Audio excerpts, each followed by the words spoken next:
2500 BC India ಒಂದು deserted island ಆಗಿತ್ತು. ಯಾರೂ ಇರಲಿಲ್ಲ ಇಲ್ಲಿ. 1500 BC ಈಗಲೂ ಖಾಲಿ ಹೊಡಿತಾ ಇದೆ. ಈಗ ಎಂಟ್ರಿ ಆಗುತ್ತೆ ಇಂಡೋ ಆರಿಯನ್ಸ್ದು. ಇವ್ರು ಬಂದು ನಮ್ಮ ಆನ್ಸೆಸ್ಟರ್ಸು ಅಫ್ಘಾನಿಸ್ತಾನಲ್ಲಿ ಇದ್ದಿದ್ದು. ಅಲ್ಲಿ ಮಳೆ ಬೆಳೆ ಇಲ್ಲದೆ ಒಳ್ಳೆ ಜಾಗ ಹುಡುಕೊಂಡು ನಮ್ಮ ಇಂಡಿಯಾಗೆ ಎಂಟ್ರಿ ಕೊಡ್ತಾರೆ. ಸೊ ಇಲ್ಲಿಂದ ಟೈಮಲ್ಲಿ ಡೈರೆಕ್ಟ್ ಆಗಿ 322 BCಗೆ ಹೋಗೋಣ. ನಮ್ಮ ಮೌರ್ಯನ್ ಎಂಪೈರ್ ಸ್ಟಾರ್ಟ್ ಆಗಿದ್ದು. ಮತ್ತೆ ಈ ಆರ್ಯನ್ಸ್ ಎಲ್ಲೋದ್ರು ಅಂತ ಯೋಚನೆ ಮಾಡ್ತಾ ಇದ್ರೆ ಅದಕ್ಕೆ ಆನ್ಸರ್ ಈ ಆರ್ಯನ್ಸ್ ಅವ್ರನ್ನೇ ಮೌರ್ಯನ್ಸ್ ಅಂತ ಕರಿತಾ ಇದ್ದಿದ್ದು. ಇವ್ರು ಬಂದು ನಮ್ಮ ನಾರ್ತ್ ಇಂಡಿಯಾ ಅಲ್ಲಿ ಸೆಟಲ್ ಆಗ್ತಾರೆ. ಈಗ 323 BC ಪೋರಸ್ಸು ಅಲೆಕ್ಸಾಂಡರ್ನ ಸಾಯಿಸ್ತಾನೆ. ಅವ್ನು ಸತ್ತಾದ್ಮೇಲೆ ಅವ್ನ ಭಯ ಕಮ್ಮಿ ಆಗುತ್ತೆ. ಇದನ್ನೇ ಅವ್ರ ಅಡ್ವಾಂಟೇಜ್ ಆಗಿ ತಗೊಂತಾರೆ ಚಂದ್ರಗುಪ್ತ ಮೌರ್ಯನ್ ಎಂಪೈರ್ನ ಎಸ್ಟಾಬ್ಲಿಷ್ ಮಾಡ್ತಾರೆ. ಆಮೇಲೆ ಇವರು ಸತ್ತೋಗ್ತಾರೆ. ಹೋಗೋಕಿನ್ನ ಮುಂಚೆ ಇಂಡಿಯಾ ಮತ್ತೆ ಅಫ್ಘಾನಿಸ್ತಾನ ಅಕ್ವೈರ್ ಮಾಡ್ಕೊಂಡಿರ್ತಾರೆ. ಅದಕ್ಕೆ ಇವತ್ತಿಗೂ ಇವ್ರ ಹೆಸರಿರೋದು. ನೆಕ್ಸ್ಟ್ ಬರ್ತಾರೆ ದಿ ಅಶೋಕ ದ ಗ್ರೇಟ್. ಇವ್ರೇನಕ್ಕೆ ಇಷ್ಟೊಂದು ಸ್ಪೆಷಲ್ ಅಂದ್ರೆ ಇಡೀ ಇಂಡಿಯಾನೇ ಕ್ಯಾಪ್ಚರ್ ಮಾಡ್ತಾರೆ ಇವರು, ಅಖಂಡ ಭಾರತ್. ಇದು ಅಲ್ಲದೆ political unity, internal peace, Indian trade ಎಲ್ಲ ಇಂಪ್ರೂವ್ ಮಾಡ್ಬಿಡ್ತಾರೆ. ಈ ಟೈಮಲ್ಲಿ ನಮ್ಮ ಸಿಲ್ಕ್ ಮತ್ತೆ ಸ್ಪೈಸ್ ಎಕ್ಸ್ಪೋರ್ಟ್ ಜೋರಾಗಿ ನಡೀತಾ ಇರುತ್ತೆ. ಇದರಿಂದ ನಮ್ಮ ಜನದ ಕೈಯಲ್ಲಿ ದುಡ್ಡು ಓಡಾಡಕ್ಕೆ ಸ್ಟಾರ್ಟ್ ಆಗುತ್ತೆ ಜಾಸ್ತಿ. ಇದರಿಂದ ಎಲ್ಲ ಖುಷಿಯಾಗಿರ್ತಾರೆ. ಇದಕ್ಕೆ ಇವ್ರನ್ನ ಅಶೋಕ ದ ಗ್ರೇಟ್ ಅಂತ ಕರೆಯೋದು. ಸೊ ಈ ಗ್ರೇಟ್ನೆಸ್ ನ ಯಾವಾಗ್ಲೂ ಸೆಲೆಬ್ರೇಟ್ ಮಾಡಬೇಕು ಅಂತ ಅಲ್ಲಿಂದ ಸಿಗುತ್ತೆ ನಮಗೆ ನಮ್ಮ ನ್ಯಾಷನಲ್ ಎಂಬ್ಲಮ್ ಅಲ್ಲಿ ಚಕ್ರ, ದಿ ಅಶೋಕ ಚಕ್ರ. ಇವರು ಇಷ್ಟೊಂದು ಗ್ರೇಟ್ ಅಂದ್ರೆ ಮೌರ್ಯನ್ ಎಂಪೈರ್ ಎಂಡ್ ಏನಕ್ಕಾಗುತ್ತೆ? ಯಾಕೆ ಅಂದ್ರೆ ಕಲಿಂಗ ವಾರ್ ಇಂದ. ಕಲಿಂಗ ವಾರ್ ಅಲ್ಲಿ ಏನೋ ಗೆಲ್ತಾರೆ, ಬಟ್ ಆದ್ರೆ ಅಲ್ಲಿ ಲಕ್ಷಾಂತರ ಜನ ಸತ್ತಿರೋದು ನೋಡಿ ನಾನು ತಪ್ಪು ಮಾಡ್ಬಿಟ್ಟೆ ಅಂತ ಸನ್ಯಾಸತ್ವ ತಗೊಂಡು ಕಾಡ್ಗೊಟ್ಟು ಹೋಗ್ತಾರೆ. ದ ಕಿಂಗ್ ಅಶೋಕ ಆದ್ಮೇಲೆ ನೆಕ್ಸ್ಟ್ ಮೌರ್ಯನ್ ಎಂಪೈರ್ ನ ನೋಡ್ಕೊಳಕ್ಕೆ ಕಿಂಗ್ ಬೃಹದ್ರಥ ಅವ್ರು ಬರ್ತಾರೆ. ಬಟ್ ಅನ್ಫಾರ್ಚುನೇಟ್ ಆಗಿ ಅವ್ರ ಸೇನಾಧಿಪತಿ ಪುಷ್ಯಮಿತ್ರ ಶುಂಗ ಅವರು ಅವ್ರನ್ನ ಸಾಯಿಸಿ ಕಂಟ್ರೋಲ್ ನ ಅವ್ರ ಕೈಗೆ ತಗೊಂತಾರೆ. ಇಲ್ಲಿಂದ ಸ್ಟಾರ್ಟ್ ಆಗುತ್ತೆ ಶುಂಗ ಎಂಪೈರ್ ನಂಬರ್ 2. ಆಮೇಲೆ ಪುಷ್ಯಮಿತ್ರ ಶುಂಗ ಅವರು ಸತ್ತೋಗ್ತಾರೆ. ನೆಕ್ಸ್ಟ್ ಅವ್ರ ಮಗ ಅಗ್ನಿಮಿತ್ರ ಕಿಂಗ್ ಆಗ್ತಾರೆ. ಇವರು ಅವ್ರ ಎಂಪೈರ್ ನ ಕಾಶ್ಮೀರ್ ತನಕ ತಗೊಂಡೋಗ್ತಾರೆ. ಅದು ಅಲ್ಲದೆ ನಮ್ಮ ಮಥುರಾ ಆರ್ಟ್ ಸ್ಟೈಲ್ಸ್ ನ ಫಾರಿನ್ ಅಲ್ಲೆಲ್ಲ ಫೇಮಸ್ ಮಾಡ್ಬಿಡ್ತಾರೆ. ಇದರಿಂದ ಇಂಡಿಯಾಗೆ ಬೇಜಾನ್ ದುಡ್ಡು ಬರುತ್ತೆ. ಆಮೇಲೆ ಏಜ್ ಆದ್ಮೇಲೆ ಇವರು ಸತ್ತೋಗ್ತಾರೆ. ನೆಕ್ಸ್ಟ್ ಅವ್ರ ಫ್ಯಾಮಿಲಿಯಿಂದಾನೇ ದೇವಭೂತಿ ಅಂತ ಕಿಂಗ್ ಆಗ್ತಾರೆ. ಇವ್ರು ಜಾಸ್ತಿ ಏನು ಮಾಡಕ್ ಹೋಗಲ್ಲ, ಲವ್ ಮ್ಯಾರೇಜ್ ಮಾಡ್ಕೊಂಡು ಕಾನ್ವಾಸ್ ಡೈನಾಸ್ಟಿ ಅವ್ರಿಗೆ ಎಲ್ಲ ಕೊಟ್ಟು ಟಾಟಾ ಬೈ ಬೈ ಅಂತ ಹೊಟ್ಟೋಗ್ತಾರೆ. ಇದಾದ್ಮೇಲೆ ಒಬ್ರಾದ್ಮೇಲೆ ಒಬ್ರು ಬರ್ತಾ ಇರ್ತಾರೆ ರಾಜರು. ಈ ತರ 6 ಡೈನಾಸ್ಟಿ ಆದ್ಮೇಲೆ ಬರ್ತಾರೆ ಪವರ್ಫುಲ್ ಚೋಳಾಸ್. ಇವರು ನಮ್ಮ ಇಂಡಿಯಾ ಅಲ್ಲಿ 1500 ಇಯರ್ಸ್ ರೂಲ್ ಮಾಡ್ತಾರೆ. ನಮ್ಮ ಇಂಡಿಯನ್ ಹಿಸ್ಟ್ರಿಯಲ್ಲಿ ಲಾಂಗೆಸ್ಟ್ ರೂಲಿಂಗ್ ಎಂಪರರ್. ಆದ್ರೆ ಇವ್ರದ್ದು ದಿ ಎಂಡ್ ಹೆಂಗಾಗುತ್ತೆ ಅಂದ್ರೆ ಇವರು ನಮ್ಮ ಇಂಡಿಯನ್ ಹೆರಿಟೇಜ್, ನಮ್ಮ ದೇವಸ್ಥಾನಗಳು ಕಟ್ಟೋದ್ರಲ್ಲಿ ತುಂಬಾ ಬ್ಯುಸಿ ಆಗ್ಬಿಡ್ತಾರೆ. ಇದರಿಂದ ಇವ್ರು ಕ್ಯಾಪ್ಚರ್ ಮಾಡ್ಕೊಂಡಿರೋ ಏರಿಯಾಗಳನ್ನ ಪ್ರೊಟೆಕ್ಟ್ ಮಾಡೋದೇ ಮರ್ತೋಗ್ತಾರೆ. ಇಲ್ಲಿ ಇವ್ರ ಗಮನ ಸ್ವಲ್ಪ ಶಿಫ್ಟ್ ಆಗುತ್ತೆ. ಈ ಕಡೆ ಪಲ್ಲವ ಡೈನಾಸ್ಟಿ ಅವರು ಚೋಳಾಸ್ನ ಕಂಪ್ಲೀಟ್ ಆಗಿ ಡಿಸ್ಟ್ರಾಯ್ ಮಾಡ್ಬಿಡ್ತಾರೆ. ಇದಾದ್ಮೇಲೆ ಟೈಮಲ್ಲಿ ತುಂಬಾ ಮುಂದೆ ಹೋದ್ಮೇಲೆ 14 ಡೈನಾಸ್ಟೀಸ್ ಹೋದ್ಮೇಲೆ 320 AD ಯಲ್ಲಿ ಗುಪ್ತ ಎಂಪೈರ್ ಬರುತ್ತೆ. ಇವಾಗ ಕಿಂಗ್ ದ ಚಂದ್ರಗುಪ್ತ ಮೌರ್ಯ. ಇವರು ಕುಮಾರ ದೇವಿ ಅವ್ರನ್ನ ಮದುವೆ ಆಗ್ತಾರೆ. ಇದ್ರಲ್ಲಿ ಏನ್ ಸ್ಪೆಷಲ್ ಅಂದ್ರೆ ಕುಮಾರ ದೇವಿ ಅವ್ರ ಅಪ್ಪ ವಾಸುರ ವರ್ಮ ಅವರು ಕನ್ಯಾದಾನದಲ್ಲಿ ಗಿಫ್ಟ್ ಆಗಿ ಪಾಟಲಿಪುತ್ರ ಕಿಂಗ್ಡಮ್ ನ ಕೊಡ್ತಾರೆ. ಸೊ ಇಲ್ಲಿಂದ ಸ್ಟಾರ್ಟ್ ಆಗುತ್ತೆ ದ ಗುಪ್ತ ಎಂಪೈರ್. ಇವರು ಸೈನ್ಸ್ ಮತ್ತೆ ಎಜುಕೇಶನ್ಗೋಸ್ಕರ ತುಂಬಾ ವರ್ಕ್ ಮಾಡ್ತಾರೆ. ದೇರ್ಫೋರ್ ನಮ್ಗೆ ಇಲ್ಲಿಂದ ಸಿಗ್ತಾರೆ ಕಾಳಿದಾಸ, ಆರ್ಯಭಟ್ಟ ಮತ್ತೆ ವರಹಮೀರ ಅವರು, ನಮ್ಮ ಟಾಪ್ ಸಾಂಸ್ಕ್ರಿಟ್, ಲಿಟ್ರೇಚರ್ ಮತ್ತೆ ಮ್ಯಾಥಮೆಟಿಷಿಯನ್ಸ್ಗಳು. ಆದ್ರೆ ಇವ್ರು ರಾಜನು ಯಾರಿಗೇನು ಕಮ್ಮಿ ಇರ್ಲಿಲ್ಲ. ಇವ್ರು ಅವ್ರ ಗುಪ್ತ ಎಂಪೈರ್ನ ಪಾಟಲಿಪುತ್ರ ಇಂದ ಅರ್ಧ ಇಂಡಿಯಾನ ಕ್ಯಾಪ್ಚರ್ ಮಾಡ್ತಾರೆ. ಅದಾದ್ಮೇಲೆ ಇವ್ರದ್ದು ದಿ ಎಂಡ್ ಆಗುತ್ತೆ. ಚಂದ್ರಗುಪ್ತ ಆದ್ಮೇಲೆ ಅವ್ರ ಮಗ ಸಮುದ್ರಗುಪ್ತ ಅವರು ಪವರ್ಗೆ ಬರ್ತಾರೆ. ಇವ್ರ ಟೈಮಲ್ಲಿ ತುಂಬಾ ಯುದ್ಧಗಳು ಮಾಡ್ತಾರೆ, ದೇವಸ್ಥಾನಗಳು ಕಟ್ಟಿಸ್ತಾರೆ. ಈ ತರ ಮಲ್ಟಿ ಟಾಸ್ಕಿಂಗ್ ಮಾಡ್ತಾ ಒಂದಿನ ಯುದ್ಧದಲ್ಲಿ ಅವ್ರ ಪ್ರಾಣ ಕಳ್ಕೊಂತಾರೆ. ಇವ್ರಾದ್ಮೇಲೆ ಯಾರು ಪವರ್ಫುಲ್ ರೂಲರ್ಗಳು ಬರೋದೇ ಇಲ್ಲ. ಸೊ ಗುಪ್ತ ಡೈನಾಸ್ಟಿನ ದಿ ಎಂಡ್ ಮಾಡ್ತಾರೆ ಹನ್ಸ್ ಡೈನಾಸ್ಟಿ ಅವರು. ಇವ್ರು ಸ್ವಲ್ಪ ಟೈಮ್ಗೆ ರೂಲ್ ಮಾಡ್ತಾರೆ ಮತ್ತೆ ಹೋಗ್ತಾರೆ. ಇಲ್ಲಿಂದ ಟೈಮಲ್ಲಿ ನಾವು ಫಾಸ್ಟ್ ಟ್ರ್ಯಾಕ್ ಅಲ್ಲಿ ಮುಂದಕ್ಕೆ ಹೋಗೋಣ ನಮ್ಮ ಈಸ್ಟರ್ನ್ ಗಂಗಾ ಎಂಪೈರ್ಗೆ.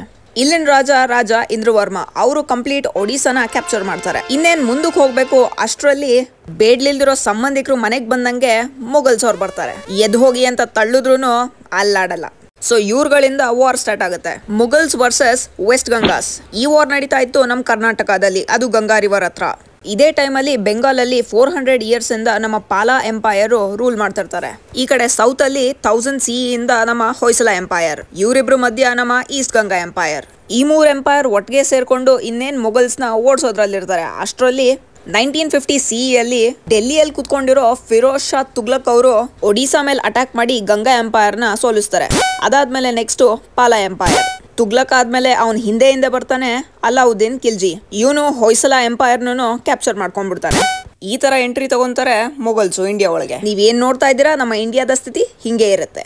ಸೊ ಈಗ ಖಿಲ್ಜಿ ಎಂಪೈರ್ ಸ್ಟಾರ್ಟ್ ಆಗುತ್ತೆ. ಸೊ ಅಲಾವುದ್ದೀನ್ ಖಿಲ್ಜಿ ಇಂಡಿಯಾದ ಡೆವಲಪ್ಮೆಂಟ್ಗೋಸ್ಕರ ನಮ್ಮ ಸೋಮನಾಥ್ ಟೆಂಪಲ್ ಮೇಲೆ ಅಟ್ಯಾಕ್ ಮಾಡ್ತಾನೆ. ಅದು ಅಲ್ಲದೆ ಅಲ್ಲಿಂದ 20 ಮಿಲಿಯನ್ ದಿನಾರ್ಸ್ನು ಕಳ್ತನ ಮಾಡ್ತಾನೆ. ಪ್ಲಸ್ ನಮ್ಮ ಇಂಡಿಯಾಲಿರೋ ಟೆಂಪಲ್ಸ್ನೆಲ್ಲ ಸುಟ್ಟಾಕ್ತಾನೆ. ಅದ್ರ ಜೊತೆಗೆ ನಲಂದಾ ಯೂನಿವರ್ಸಿಟಿಯಲ್ಲಿರೋ ನಮ್ಮ ಸ್ಕ್ರಿಪ್ಚರ್ಸ್. ಸೊ ಫೈನಲ್ ಆಗಿ ನಮ್ಮ ಇಂಡಿಯಾಲಿ ಇಷ್ಟೊಂದು ಡೆವಲಪ್ಮೆಂಟ್ ತಂದು ಪಾಪ 1316 ಸತ್ತೋಗ್ತಾನೆ. ಖಿಲ್ಜಿ ಸತ್ತಾದ್ಮೇಲೆ ಅವನ ಫ್ಯಾಮಿಲಿಯಿಂದ ಯಾರು ಪವರ್ಫುಲ್ ರೂಲರ್ ಬರಲ್ಲ. ಇದರಿಂದ ಖಿಲ್ಜಿ ಅವ್ರ ಕತೆ ಮುಗಿಸಿ ಪವರ್ಗೆ ಬರ್ತಾರೆ ಮುಗಲ್ಸ್. ಫಸ್ಟ್ ಬ್ಯಾಟಲ್ ಆಫ್ ಪಾನಿಪತ್ ಅಲ್ಲಿ ಗೆದ್ದು ಬಾಬರ್ ಸಿಟಿಗೆ ಬರ್ತಾನೆ. ಇಲ್ಲಿಂದ 300 ವರ್ಷ ನಮ್ಮ ತಲೆ ಮೇಲೆ ಕುತ್ಕೊಂಡು ಡ್ಯಾನ್ಸ್ ಮಾಡ್ತಾರೆ. ಬಾಬರ್ ಆದ್ಮೇಲೆ ಹುಮಾಯು, ಅಕ್ಬರ್, ಜಹಂಗೀರ್, ಶಾಜಹಾನ್, ಆಲಂಗೀರ್, ಔರಂಗಜೇಬ್ ಇವರೆಲ್ಲ ನಮ್ಮ ಇಂಡಿಯಾದ ಡೆವಲಪ್ಮೆಂಟ್ಗೋಸ್ಕರ ಹಿಂದೂಯಿಂದ ಮುಸ್ಲಿಂಗೆ ಕನ್ವರ್ಟ್ ಆಗಬೇಕು, ಇಲ್ಲ ಅಂದ್ರೆ ಹೈ ಟ್ಯಾಕ್ಸಸ್ ಪೇ ಮಾಡಬೇಕು. ಜಜಿಯಾ ಸಿಸ್ಟಮ್. ಪ್ಲಸ್ ನಾವು ಬೆಳೆಯೋ ಬೆಳೆಗೆನೆ ಎಕ್ಸ್ಟ್ರಾ ಟ್ಯಾಕ್ಸ್ ಕಟ್ಟಬೇಕಾಗಿತ್ತು. ಜಮೀನ್ದಾರಿ ಸಿಸ್ಟಮ್. ಬರೀ ನೆಗೆಟಿವೇ ಹೇಳ್ತಾ ಇದ್ದೀನಿ ಅನ್ಕೋಬೇಡಿ, ಇವ್ರ ಇನ್ವೆನ್ಷನ್ ಇದೆ. ಗನ್ ಪೌಡರ್, ಆಮೇಲೆ ಬಿರಿಯಾನಿ, ಅದೇ ಮರೆಯಕ್ಕಾಗುತ್ತೆ. ಈ ತರ 300 ಇಯರ್ಸ್ ನಮ್ಮ ಇಂಡಿಯಾ ಕಂಪ್ಲೀಟ್ ಆಗಿ ಗ್ರೀನ್ ಕಲರ್ಗೆ ಟರ್ನ್ ಆಗ್ಬಿಟ್ಟಿರುತ್ತೆ. ಇದ್ರ ಮಧ್ಯದಲ್ಲಿ ಸಡನ್ ಆಗಿ ಒಂದು ಆರೆಂಜ್ ಕಲರ್ ಫ್ಲಾಗ್ ಬರುತ್ತೆ. ಅದು ಬೇರೆ ಯಾರು ಅಲ್ಲ, ನಮ್ಮ ಛತ್ರಪತಿ ಶಿವಾಜಿ ಮಹಾರಾಜ್ ಅವರು. ಇವ್ರು ಜಾಸ್ತಿ ಏನೂ ಇಲ್ಲ, ನಮ್ಮ ಇಂಡಿಯಾದ ಮ್ಯಾಪ್ ಅಲ್ಲಿ ಈ ಗ್ರೀನ್ ಕಲರ್ ನ ಈ ತರ ಆರೆಂಜ್ ಟರ್ನ್ ಮಾಡ್ತಾರೆ. ಸೊ ಈ ತರ ಎಸ್ಟಾಬ್ಲಿಷ್ ಆಗುತ್ತೆ ನಮ್ಮ 10th empire, the Maratha empire. ಇದ್ರ ಮಧ್ಯದಲ್ಲಿ ಒಂದು ಫೋನ್ ಕಾಲ್ ಬರುತ್ತೆ ಬ್ರಿಟನ್ ಇಂದ, ಕ್ಯಾಪ್ಟನ್ ವಿಲಿಯಂ ಹಾಕಿನ್ಸ್ ಇಂದ. ಮುಘಲ್ ಎಂಪರರ್ ಜಹಂಗೀರ್ ಅವ್ರಿಗೆ ನಾವ್ ಇಂಡಿಯಾದಲ್ಲಿ ಬಿಸ್ನೆಸ್ ಮಾಡಕ್ ಬರ್ಬೇಕು ಅಂತ. ಜಹಂಗೀರ್ ಅವರು ಓಕೆ ಬನ್ನಿ ಅಂತ ವೆಲ್ಕಮ್ ಮಾಡ್ತಾರೆ. ಇನ್ನೊಂದು ಕಡೆ ಲಾಹೋರ್ ಅಲ್ಲಿ ವಾರ್ ನಡೀತಾ ಇತ್ತು. 11th ಎಂಪೈರ್ ಮಹಾರಾಜ ರಂಜೀತ್ ಸಿಂಗ್ ಅವರು ಅಪೋಸಿಟ್ ಫೈಟ್ ಮಾಡ್ತಿದ್ದು ಅಫ್ಘಾನಿಸ್ತಾನಿಂದ ಶಾ ದುರ್ರಾನಿ. ಸೊ ಈ ವಾರ್ ಅಲ್ಲಿ ವಿನ್ ಆಗೋದು 17 year old Maharaja Ranjit Singh from Lahore. So ಇದರಿಂದ ಎಲ್ಲ ಹ್ಯಾಪಿಯಾಗಿ ಅವ್ರ ಮನೆಗೆ ಹೋಗ್ತಾರೆ. ಆದ್ರೆ ನೆಕ್ಸ್ಟ್ ಡೇ ಗೊತ್ತಾಗುತ್ತೆ ಬಿಸ್ನೆಸ್ ಮಾಡಕ್ ಬಂದಿರೋ ಬ್ರಿಟಿಷ್ ಅವರು ಅವರೇ ಓನರ್ ಆಗಕ್ ಹೋಗಿರ್ತಾರೆ. ನಮ್ಮ ಇಂಡಿಯಾಲ್ ಕೂತಿರೋರು ಏನ್ ಸುಮ್ನಿರ್ತಾರ? ಇದರಿಂದ ಆಸ್ ಅ ರಿಸಲ್ಟ್ ಮತ್ತೆ ವಾರ್ ಆಗುತ್ತೆ. ಸೊ ನಮ್ ಕಡೆಯಿಂದ ಫೈಟ್ ಮಾಡಕ್ ಬರ್ತಾರೆ 17 year old Maharaja Ranjit Singh from Lahore. ಒಂದ್ಸಲಿ ಅಲ್ಲ, 2 ಸಲಿ ಅಲ್ಲ, ತುಂಬಾ ಸಲಿ ಬ್ರಿಟಿಷ್ ಅವ್ರನ್ನ ಸೋಲಿಸ್ತಾರೆ.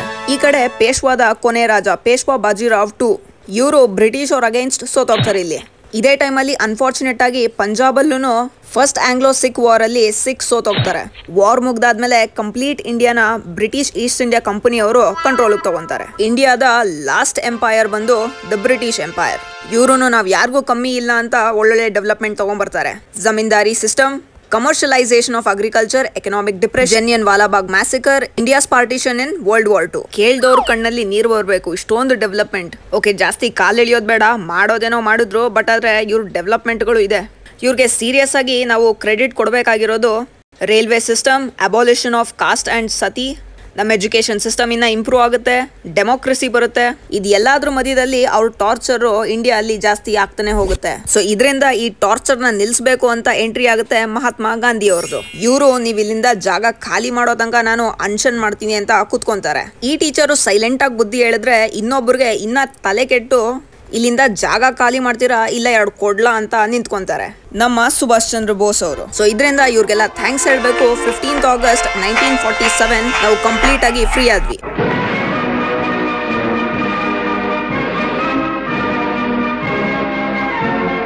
ಸೊ ಈ ತರ ಇನ್ಫಾರ್ಮೇಟಿವ್ ವಿಡಿಯೋಸ್ಗಳಿಗಾಗಿ ಲೈಕ್, ಶೇರ್ ಮತ್ತೆ ಸಬ್ಸ್ಕ್ರೈಬ್ ಮಾಡೋದನ್ನ ಮರಿಬೇಡಿ. ಜೈ ಹಿಂದ್.